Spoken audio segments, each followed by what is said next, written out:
Yo, what's up everyone? Welcome back to the episode of Inside Lines. We got a lot of stuff to talk about. NASCAR season is back underway. The Busch Light Clash at the Coliseum this Sunday. Let's not waste any time and jump right into it. Let's first start off with Jensen Button. It was announced that he will be the third driver in NASCAR's Garage 56 tour to Le Mans later in June with Jimmie Johnson and Mike Rockenfeller. Like I said in the short episode, Johnson and Rockefeller, not surprising choices. You know, they tested the car earlier this year, but Jensen was a surprise. And I think the reason why he's doing this is because he wants to do some NASCAR races this year. He said in a statement with motorsport.com on the day of the announcement, he said, quote, "I would definitely be interested in racing on street circuits and road courses, but I just don't want to jump in for one race.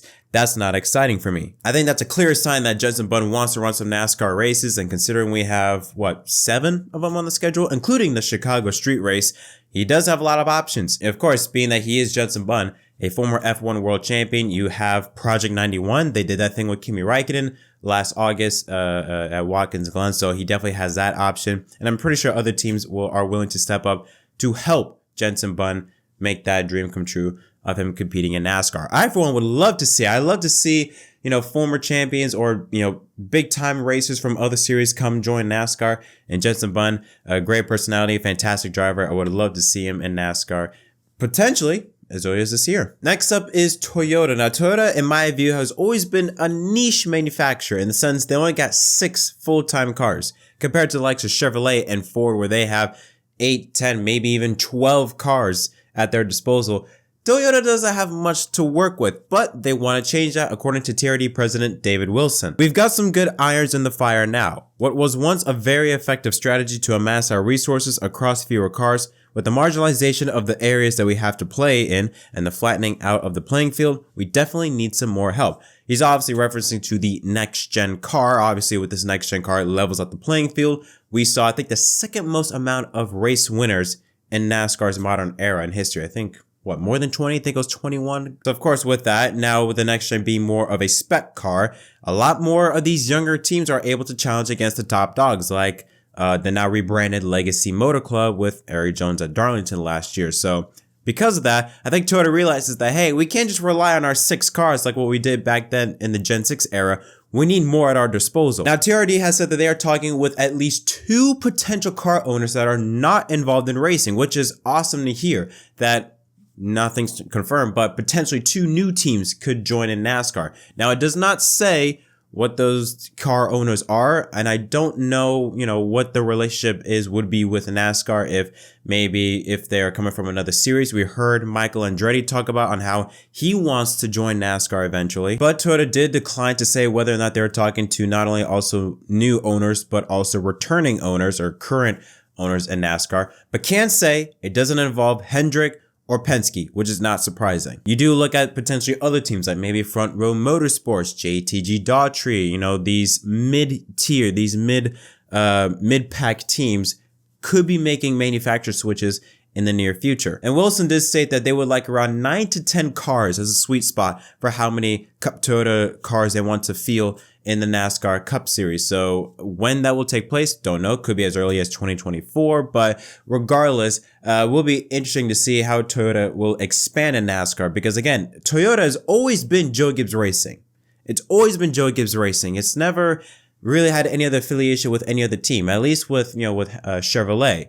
You have Hendrick Motorsports. You can even throw in Richard Childress Racing. Ford has got Penske and Stewart-Haas Racing, but Toyota has only has Joe Gibbs Racing. Even 2311 Racing, but that's an affiliation of Joe Gibbs Racing. Joe Gibbs Racing and Toyota is that's all they have with each other. So I would like to see Toyota expand their fleet, especially with the playing field being flattened out more with this new car. They need some beef. They need some more competition to be able to challenge the likes of Chevrolet and Ford, because let's be honest, Toyota this year got spanked, or last year should say, they got spanked, because I think part of the reason they don't have enough of each other. They only got 6, and for half of the season, they really only had 5 with Kurt Busch out. So yeah, I do like the story that the idea that they're talking to new potential team owners. It'll be interesting to see how it plays out. And finally, the most exciting part, our final story, is the NASCAR TV deals in 2025. We know that the deals end next year, and NASCAR said that they expect the deal to be made by this fall. So times are ticking. Currently at the moment, NASCAR is in an exclusive rights negotiation with Fox and NBC that will run through March. But sources saying that probably will not take place. Like the deal will probably not be done by March. The reason why, according to Adam Stern from the Sports Business Journal, Fox and NBC want to renew their NASCAR TV deals past 2024, and Amazon is the most likely candidate to pursue a third package that NASCAR might carve out for a streaming company. Sources say Amazon is likely to be the most aggressive streamer to pursue NASCAR rights. It appears unlikely that NASCAR would carve out a package of Cup Series races for a streaming company, given the need to provide the broadest reach of sponsors aligned with those races and the teams that compete in them. And that's the important thing to note out, that if NASCAR, let's say this, first of all, let's just back up a bit. I've stated since the beginning, I have no issues with NASCAR going streaming. I said this in my Peacock video.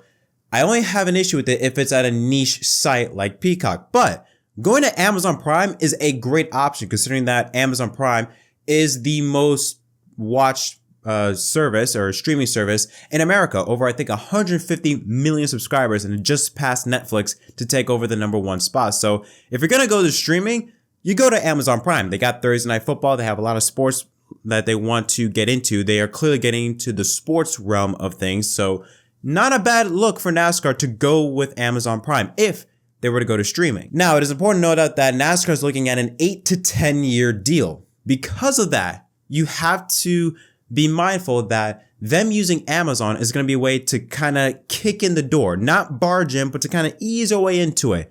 I could potentially see NASCAR team up with Amazon for two things. Number one, to do a simulcast, like what they did with Thursday Night Football when they had Thursday Night Football games air on Fox and Amazon Prime. They could do something like that. Or do something like what F1 TV Pro does. Basically have an in-depth behind the scenes access where you have all the, the in-car cameras, a more in-depth way to watch a NASCAR race. I could see them going that direction as well.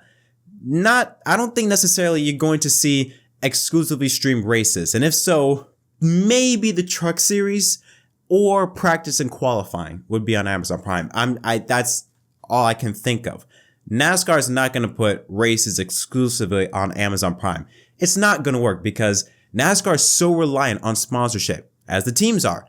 Sponsors put their logos on the cars to get to as many eyeballs as possible. You going to Amazon Prime will restrict that. No matter, listen, Amazon Prime is huge, but you're still going to restrict that audience compared to going to traditional TV. But we don't know what's going to be the case 10 years down the line. Remember, when this deal was first set in place in 2013, sports cable channels were the thing. FS1 and NBCSN were in their infancy. And by the end of it, NBCSN is gone. So who knows what the next 10 years is going to look like? Maybe in 10 years, streaming is the way to go and NASCAR will be ahead of the curve. Since if this deal does go forward and NASCAR does have a relationship with Amazon Prime for the next 8-10 years, it could be a perfect lead up to be for 2036, the next TV deal. Amazon's going to start streaming NASCAR races. That could be the case. But I think for now, NASCAR is going to be careful about this one. They want to enter into the streaming service, but they don't want to enter, head first. They want to dip their toes into it. And I think establishing a relationship with Amazon Prime, even if it's not a real serious one, like streaming NASCAR races, establishing that relationship is a great lead up for what the future could hold. I think the most important thing what people are looking at is how much money. We don't know what the money is going to be. NASCAR is hoping, when you look at other sports properties like the NHL and the NFL, both receive huge increases in how much money that they will be receiving from TV networks. NASCAR obviously wants to follow suit, especially due to the teams, and they want a bigger piece of the pie. Hopefully they will get that. But NASCAR does have a bit of advantage on their side. First of all, we know Fox is returning. Fox has outright said they need NASCAR. So NASCAR, the ball is in their court. They can really pressure Fox to give them more money. NBC also wants to renew, although they're a bit, hesitant, maybe not as forward as Fox is, but clearly both executives want to keep airing NASCAR races. And considering that NASCAR has improved in ratings the last couple years, they have stabilized and have slightly improved. Who knows what 2023 will bring, but I do believe it will be an improvement as well. But they got that on their side. So NASCAR is entering into this TV negotiations with a lot of positives. But it will overall be very interesting to see how everything plays out, because not only do you look at it from a TV network's perspective on the logistics of things. Okay, how many races does Fox get or NBC gets? How many races will be on network television? Will we see a 2001 and 2006 deal where we see Fox and NBC switch Daytona 500s? Could that be up for grabs? If Amazon Prime does get into NASCAR, how much of a role would they have? Will they be able to simulcast cup races? Will they go F1 TV style? How will this all work out? We shall wait and see. But a lot of good things, interesting things are happening with NASCAR at the moment. But that's it for this episode. What are your thoughts on any of the 3 stories I talked about? Let me know your thoughts in the comment section down below. Until next time, my name is Jet from MDK. Thanks for watching.